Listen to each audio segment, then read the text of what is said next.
جیسے وہ بہت کچھ پہلے اپنے اندر انڈیلا ہو۔ تم کچھ بھی کہو شہرینہ، سالوں سے یہی ہوتا آ رہا ہے، فیصلہ منظور نہیں تو ہم زمین ابھی بھی دینے کو تیار ہیں۔ وہ اپنا پتہ پھینک چکے تھے۔ شہرینہ نے وہاں موجود سب سے ایک سرسری سی نظر ڈالی۔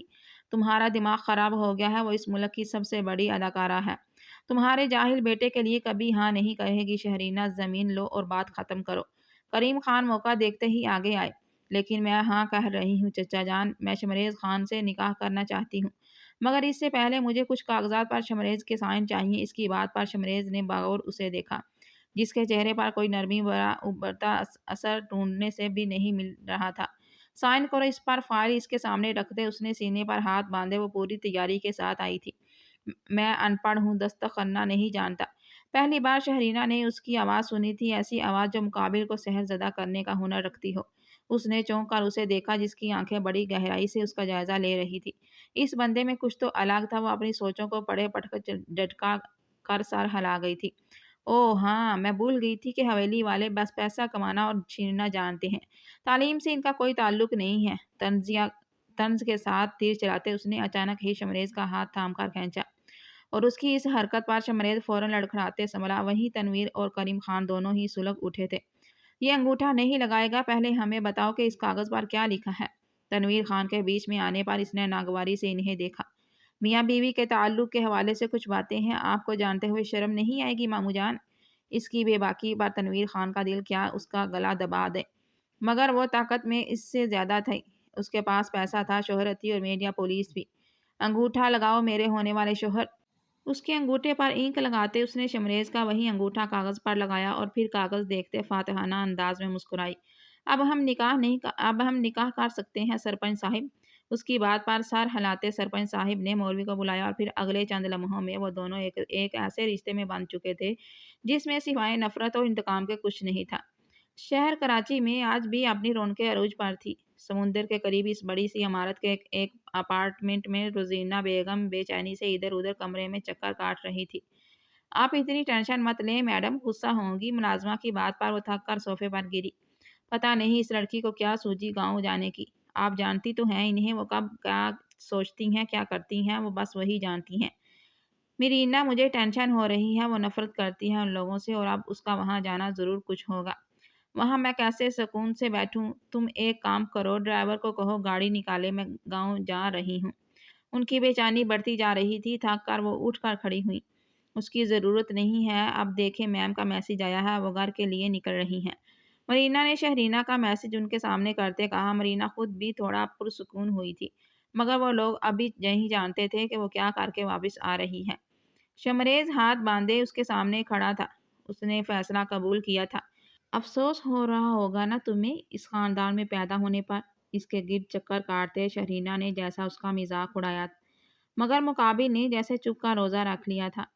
اگر افسوس نہیں ہو رہا تھا تو بے فکر رہو، آنے والی زندگی میں تم ہر لمحہ افسوس کرو گے۔ شمریز کا چہرہ اب بھی سپاٹ تھا۔ شہرینہ نے اسے دیکھا اور پھر کرسی پر بیٹھ گئی۔ جوتے صاف کرو میرے۔ اس کے حکم پر وہ خاموشی سے جھکا اور اپنی آستین سے اس کا جوتا صاف کرنے ہی لگا تھا کہ وہ پیر پیچھے کرتے ایک جھٹکے سے اٹھی۔ تم شمریز خان، بہت شوق ہے نا تمہیں اس فرمانبرداری کا، ناٹک کرنے کا؟ میں بتاؤں گی تمہیں کہ شہرینہ خان ہے کیا۔ اس کا گریبان دبوچے وہ گررائی۔ سامنے موجود شخص نے محض نگاہیں اٹھائے اسے دیکھا۔ سیاہ آنکھیں شہد رنگ آنکھوں سے ٹکرائیں۔ جیت کر بھی ہار کی تلملاہٹ، فائدہ ایسی جیت کا؟ وہ بولا تو شہرینہ کو سر تا پیر آگ لگا گیا۔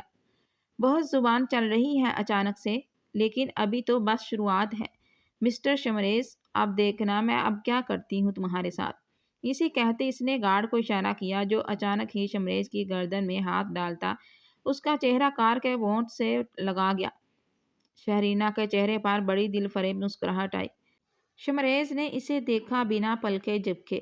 اس کے اس طرح دیکھنے پر وہ جھنجھلائی تھی۔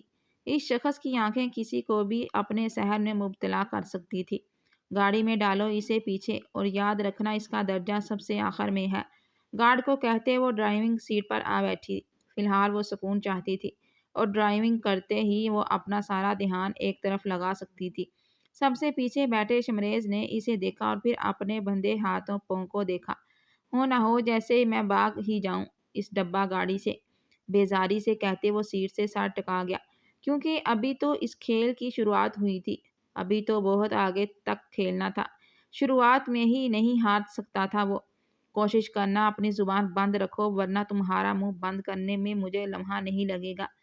وہ اس کی بڑبڑاہٹ پر غرائی، اگر الفاظ سن لیتی تو سیدھا گلا ہی دبا دیتی۔ گاڑی طویل سفر کے بعد بالآخر کراچی کی حدود میں داخل ہوئی تھی۔ پیٹرول پمپ پر گاڑی روکتے اس نے مرر سے پیچھے کی جانب دیکھا، جہاں وہ آنکھیں بند کیے سر پیچھے لگائے بیٹھا تھا۔ شہرینہ کے چہرے پر بڑی پر اسرار سی مسکراہٹ آئی اور وہ خاموشی سے گاڑی سے اتر گئی۔ شمریز جو آنکھیں بند کیے سکون سے بیٹھا تھا، اچانک ہی چہرے پر ٹھنڈا پانی پڑنے پر ہڑبڑاتے اٹھا، مگر سامنے شہرینہ کو خالی بوتل تھامے دیکھ اسے سمجھنے میں لمحہ نہیں لگا تھا۔ اوہ کیا ہوا، برا لگا؟ انداز صاف مذاق اڑانے والا تھا۔ شمریز کے چہرے پر مسکراہٹ ابھری، وہ اس تمام عرصے میں پہلی بار مسکرایا تھا۔ اللہ، اس شخص کی مسکراہٹ آنکھیں کیا کم تھی، وہ پہلو بدل کر رہ گئی۔ بچوں جیسے کام کر کے اتنی خوشی میں تو کسی بڑی سزا کا منتظر ہو۔ خیر، پانی ڈالنے کا شکریہ، اس ڈبے میں بہت گرمی ہے ویسے بھی۔ تم میری 15 لاکھ کی گاڑی کو ڈبہ بول رہے ہو؟ اس کی بات پر وہ تلملائی۔ 15 لاکھ! اس نے عجیب سی نظروں سے پوری گاڑی کو غور دیکھا۔ شہرینہ کے لیے ضبط کرنا مشکل ہو رہا تھا، مگر اپنی بکواس بند رکھو، اگر اب تمہاری آواز آئی تو یاد رکھنا مجھ سے برا کوئی نہیں ہوگا۔ اس کا گریبان دبوچے گررا کر کہتی وہ پیر پٹکتی ڈرائیونگ سیٹ پر آ بیٹھی، جبکہ اس کے جانے پر شمریز کندھے اچکاتے واپس اپنی پوزیشن سنبھال چکا تھا۔ اب اگر مقابلہ شروع ہی ہو گیا تھا تو اچھے سے کرنا۔ گاڑی اپارٹمنٹ کی حدود میں داخل ہوئی تھی، گاڑی پارک کرتے وہ گاڑی سے اتر آئی، گارڈ کا اشارہ کرتے اندر بڑھ گئی، جبکہ اس کے جاتے ہی گارڈ نے شمریز کو گریبان سے گھسیٹتے گاڑی سے اتارا، جس پر شمریز نے اسے دیکھا۔ دیکھتا کیا ہے، کھائے گا یا کیا؟ اس کے دیکھنے پر گارڈ نے اسے مارنا چاہا، مگر شمریز اس کا مکہ روک گیا۔ ہاتھ اٹھانے کی غلطی مت کرنا خان صاحب، اس کی مار برداشت کرنا مجبوری ہے مگر تمہاری۔ ہرگز نہیں۔ اس کا ہاتھ پیچھے جھٹکتے وہ اندر بڑھ گیا، جبکہ گارڈ تو اس نئے روپ پر حیران ہوا تھا، مگر جلد سنبھلتے وہ تیزی سے اس تک آتا اس کا بازو پکڑے سیڑھیاں چڑھنے لگا۔ میڈم کا حکم ہے تو سیڑھیوں سے جائے گا، اسے لفٹ کو دیکھتے دیکھ گارڈ کہتا اس لیے اوپر چڑھنے لگا، جبکہ شمریز نے ناگواری سے اسے دیکھا تھا۔ وہ گارڈ شمریز کو لیے اوپر اپارٹمنٹ کے سامنے آیا، جہاں شہرینہ پہلے سے موجود تھی۔ شہرینہ، باہر کیوں کھڑی ہو؟ بیٹا اندر آؤ، میں کب سے انتظار کر رہی ہوں۔ کیوں گئی تھی تم؟ آخر تم گاؤں اب ہمارے اس جگہ سے کوئی تعلق نہیں ہے۔ روزینہ بیگم جو اپنے دھیان میں اس تک آئی تھی، سامنے کھڑے شمریز کو دیکھ بری طرح چونکی۔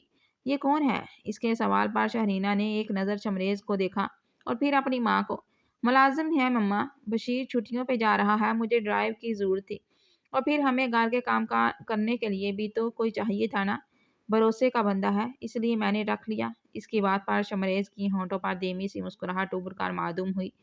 اچھا ٹھیک ہے جنید، تم اسے لے کر اندر جاؤ اور تم شہرینہ میرے ساتھ آؤ، گارڈ کو کہتے وہ شہرینہ کا ہاتھ تھامے اندر بڑھ گئی تھی۔ تمہیں کیا ضرورت تھی گاؤں جانے کی؟ تمہیں منع کیا تھا نا میں نے کہ اب ہمارا اس جگہ سے کوئی تعلق نہیں ہے۔ وہاں موجود ہر انسان سے مجھے شدید نفرت ہے شہرینہ۔ اسے بیڈ پر بٹھاتے وہ خود اس کے سامنے بیٹھی۔ میرا باپ مر گیا تھا نا، اس کا رشتہ آپ سے ختم ہوا تھا، مجھ سے نہیں۔ کچھ حساب کتاب نکلتے تھے میرے ان لوگوں کی طرف، جو کہ اب ختم ہو گئے۔ اب آپ بے فکر رہیں، وہاں موجود کسی بھی شخص سے ہمارا کوئی رشتہ نہیں ہے، نہ بڑی حویلی والوں سے نہ چھوٹی حویلی والوں سے۔ جن لوگوں نے آپ کی زندگی برباد کی تھی ان لوگوں سے ہمارا کوئی تعلق نہیں، مما نہ کبھی ہوگا۔ اپنی بات کہتے وہ یہ بھول گئی تھی کہ بڑی حویلی والوں کے ساتھ وہ دشمنی میں صحیح ایک بہت بڑا گہرا رشتہ جوڑ چکی تھی۔ اس کا انجام کیا ہونے والا تھا یہ تو آنے والا وقت ہی بتانے والا تھا۔ ڈرائیور، کل صبح میری بہت اہم میٹنگ ہے، تم صبح تیار رہنا، اور یاد رکھنا مجھے دیر کرنے والے بالکل پسند نہیں ہیں۔ اپنے کمرے میں جاتے اس نے شمریز کو اپنے پاس بلایا اور اسے خاص ہدایت دی، جس پر اس نے نفی میں سر ہلایا۔ یہ تم اپنا سر نفی میں کیوں ہلا رہے ہو؟ اگر تم نے میری بات سے انکار کرنے کا سوچا بھی نہ شمریز خان، تمہارا وہ حشر کروں گی کہ دنیا تماشا دیکھے گی۔ یاد رکھنا، مجھے کام دینے سے پہلے آپ کو یہ بات سوچ لینی چاہیے کہ میں اس شہر میں نیا ہوں، ابھی کچھ گھنٹوں پہلے یہاں آیا ہوں، مجھے یہاں کے راستے کیسے معلوم ہوں گے؟ ہمارے ہاں نہ ایک چیز ہوتی ہے جسے ہم موبائل کہتے ہیں، آپ اس میں جو لوکیشن ڈالتے ہیں نا، وہ تمام راستے آپ کو دکھا دیتی ہے۔